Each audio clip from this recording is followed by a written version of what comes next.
Hello मेरे प्यारे प्यारे स्टूडेंट्स, कैसे हैं आप लोग। उम्मीद है कि बहुत अच्छे होंगे। आज हम लोग प्रकाश के परावर्तन के जो कुछ ऑब्जेक्टिव बचे हुए थे इनको आज हम लोग कंप्लीट करने वाले हैं। ठीक है, तो इससे पहले मैंने एक दो वीडियो डाला हुआ प्रकाश के परावर्तन पर, जिसमें एक में पहला से लेके 20 तक दिया हुआ है और दूसरा वीडियो जो है उसमें 21 से लेके 41 तक दिया हुआ है।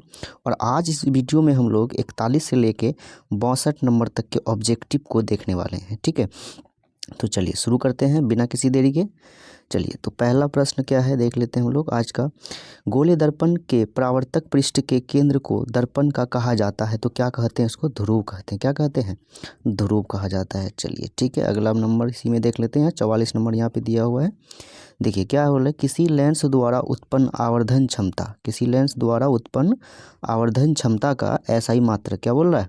एसआई मात्रक क्या होता है? तो आपका क्या हो जाएगा, मात्रक विहीन होता है। देखिए लेंस द्वारा जो उत्पन्न आवर्धन होता है ना, आवर्धन उत्पन्न जो होगा उसका क्या होगा, कोई भी मात्रक नहीं होगा। ठीक है, तो सही जवाब हो जाएगा डी नंबर। ठीक है, चलिए अगला नंबर देख लेते हैं। लेंस के केंद्रीय बिंदु को कहते हैं, लेंस के केंद्र बिंदु को क्या कहते हैं? प्रकाशिक केंद्र। क्या कहते हैं? प्रकाशिक। ठीक है, चलिए अगला प्रश्न में है क्या है, देखिए कि किसी शब्दकोश में पाए गए छोटे अक्षरों को पढ़ते समय आप निम्न में से किस लेंस पसंद करेंगे, है ना। देखिए जब आपको क्या होता है कि छोटे छोटे अक्षर जो लिखा होता है, छोटे छोटे बात, ठीक है, तो वहाँ पे पढ़ने के लिए आपको कौन सा लेंस आपको आप पसंद करेंगे।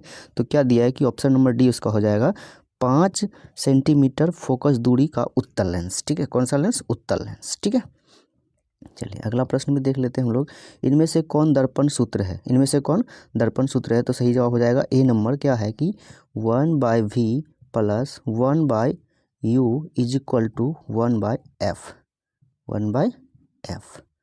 ठीक है, चलिए ये ध्यान में रख लीजिएगा, ये आपको बहुत कन्फ्यूजन कराता है। ठीक है, ये ऐसे भी दिया रह सकता है कि 1/f is equal to 1/v plus 1/u। ठीक है, या u प्लस v भी दिया जा सकता है। ठीक है, तो आपको इसको ध्यान में रख लें, एक ही बात है ये सारा। ठीक है, चलिए 48 नंबर प्रश्न में देख लेते हैं हम लोग। क्या है कि गोली, क्या है? गोली दर्पण का वक्रता केंद्र को किस अक्ष से निरूपित किया जाता है? तो लिखेंगे सी। किससे? तो सी से। ठीक है, अगला प्रश्न, निर्वात में प्रकाश की, सॉरी यहाँ पे छाल दे दिया, गलत हो गया यहाँ पे। ठीक है, यहाँ पे क्या होगा? चाल। क्या होगा? चाल हो जाएगा कि निर्वात में प्रकाश की चाल क्या होता है? 3 × 10⁸ मीटर प्रति सेकेंड। देखिए यहाँ पे किलोमीटर भी डाला हुआ है, तो आप इसको नहीं करेंगे। ऑप्शन नंबर ए सही हो जाएगा। ठीक है, मीटर प्रति सेकेंड होता है, 3 × 10⁸ मीटर प्रति सेकेंड। ठीक है, ये जो ऐसे लगा हुआ इसको क्या बोलते हैं? प्रति पढ़ते हैं ना। चलिए ठीक है, अगला 50 नंबर देख लेते हैं आप लोग। दंत विशेषज्ञ मरीजों के दांतों का बड़ा प्रतिबिंब देखने के लिए दर्पण का उपयोग करते हैं, तो कौन सा? अवतल दर्पण। अवतल दर्पण में प्रतिबिंब कैसा बनता है? बड़ा बनता है।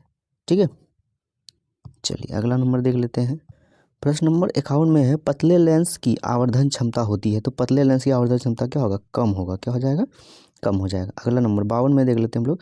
मोटे लेंस की आवर्धन क्षमता होती है, तो क्या होती है? अधिक। मोटे लेंस की अधिक। देखिए जब पतला लेंस होगा तो आवर्धन क्षमता कम। ठीक है, पतला रहेगा तो आवर्धन क्षमता क्या हो जाएगा? कम हो जाएगा। और जब लेंस क्या रहेगा? मोटा रहेगा तो आवर्धन क्षमता क्या हो जाएगा? अधिक हो जाएगा। क्या हो जाएगा? अधिक। ठीक है, चलिए अगला नंबर देख लेते हैं हम लोग। अवतल दर्पण के ध्रुव और मुख्य फोकस के बीच रखे बिंब का प्रतिबिंब की प्रकृति होती है, तो कैसे हो जाता है? आभासी और सीधा। कैसा होगा?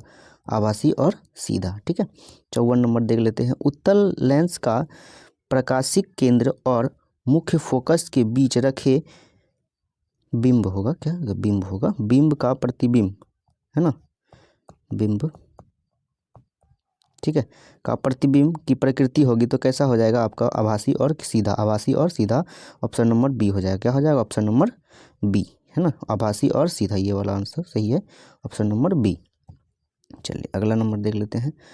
अवतल दर्पण के मुख्य फोकस पर रखे बिंब का प्रतिबिंब की स्थिति होती है, कैसा होता है? तो ये होता है अनंत पर। क्या हो जाएगा? अनंत, ऑप्शन नंबर सी। क्या बोला? अवतल दर्पण के मुख्य फोकस पर रखे बिंब का प्रतिबिंब की स्थिति होता है, क्या होता है? अनंत होता है।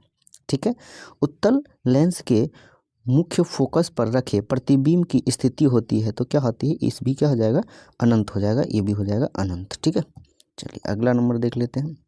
अवतल लेंस के मुख्य फोकस पर रखे बिंब का प्रतिबिंब की स्थिति होती है तो क्या हो जाएगा, ये इसमें हो जाएगा क्या, प्रकाशिक केंद्र और फोकस के बीच। ऑप्शन नंबर बी, प्रकाशिक केंद्र और फोकस केंद्र के बीच। ठीक है, चलिए अगला।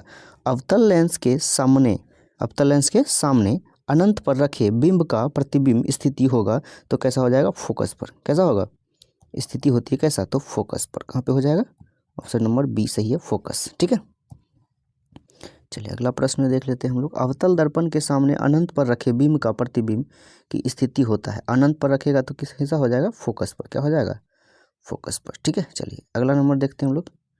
शायद ये पीछे कर लिया क्या 59 नंबर, ये 59 तो यहाँ पे दिया हुआ, यहाँ भी क्या नहीं। चलिए अगला प्रश्न। ठीक है, 60 में देख लेते हैं हम लोग। क्या है कि लेंस के प्रकाशिक केंद्र से गुजरने वाली प्रकाश किरणें अपवर्तन के पश्चात क्या होगा, 7 रंगों में विभक्त हो जाएगा। कितने रंगों में, 7 रंगों में विभक्त हो जाएगा। लेंस के प्रकाशिक केंद्र से गुजरने वाली प्रकाश किरणें अपवर्तन के पश्चात क्या होगा, यह 7 रंगों में विभक्त हो जाएगी। ठीक है, अगला प्रश्न देख लेते हैं और ये 61-62 अंतिम प्रश्न होगा। ठीक है, प्रकाश के अपवर्तन और परावर्तन का।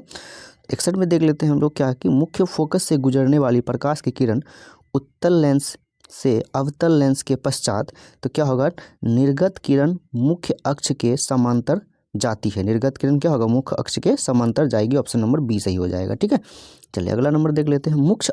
मुख्य अक्ष के समांतर आने वाली कोई प्रकाश किरण अवतल लेंस के अपवर्तन के पश्चात ये क्या हो जाएगा, निर्गत किरण मुख्य अक्ष से दूर जाती है। इसमें क्या होगा, निर्गत किरण मुख्य अक्ष से कहाँ चले जाएगा, दूर चले जाएगा, मुख्य अक्ष से दूर चले जाएगा। ठीक है, मिलते हैं अगले वीडियो में, तब तक के लिए जय हिंद।